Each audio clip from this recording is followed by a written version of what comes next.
അഭിമന്യ സദസ്സിന് സാദരം കൂപ്പുകൈ. കേരള ചരിത്രത്തിന്റെ താളികൾ മറയ്ക്കുമ്പോൾ ചുടുചോരയുടെ നിറമുള്ളതും മനുഷ്യ മാംസത്തിന്റെ മണമുള്ളതും കണ്ണുനീരിന്റെ കറ പുരണ്ട് നനഞ്ഞു കുതിർന്നതുമായ കുറെ കടലാസ് കഷ്ണങ്ങൾ കാണാം. അതിനു പിന്നിൽ ശോകപൂർണമായ ഒരു കഥയുണ്ട്. കിരാതമായ നരവേട്ടയുടെ വേദനിപ്പിക്കുന്ന കഥ. വർഷങ്ങൾക്ക് മുൻപ് മണ്ണിന്റെ മാദകമായ മണവും മധുരശക്തിയുള്ള മന്ദഹാസവും മലയാള മണ്ണിലെ മനുഷ്യലക്ഷങ്ങളെ മാടി വിളിച്ചപ്പോൾ മലമ്പനിയോടും മലമ്പാമ്പിനോടും മല്ലിട്ട് മജ്ജയും മാംസവും മരവിപ്പിക്കുന്ന മകരമാസത്തിലെ മഞ്ഞും മഴയും സഹിച്ച് കാടുപിടിച്ച മലഞ്ചെരുവുകളെ മനം കുളിർപ്പിക്കുന്ന മലർവാടികളാക്കി മാറ്റിയ മലയോര കർഷകരെ മരണത്തിന്റെ മടിത്തട്ടിലേക്ക് മലർത്തിയെറിഞ്ഞ മനുഷ്യ രാക്ഷസന്മാരുടെ നരകീയ നടപടികളിൽ നിന്ന് ഉരുത്തിരിഞ്ഞ കഥയാണിത്.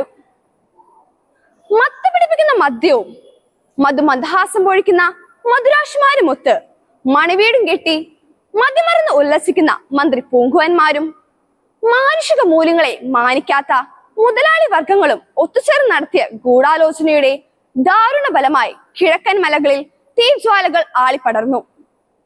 അമരാവതിയിലും അമ്പലവയലിലും കൊട്ടിയൂരിലും കോട്ടമണ്ണിലും ചുരുളിയിലും കട്ടപ്പനയിലും നെല്ലാംപാറയിലും ആ കുടിയർക്ക് ദുർഭൂതം കൂകി വിളിച്ചു നടന്നു.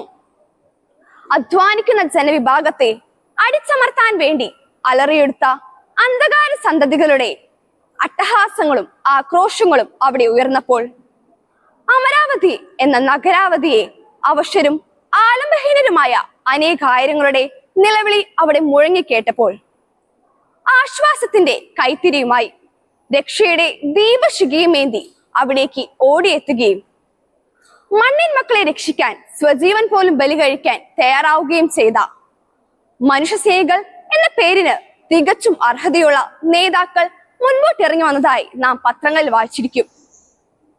കാലത്തിന്റെ ചുവരെഴുത്തുകൾ നാം മനസ്സിലാക്കണമെന്ന് പലപ്പോഴും പറയാറുണ്ട്.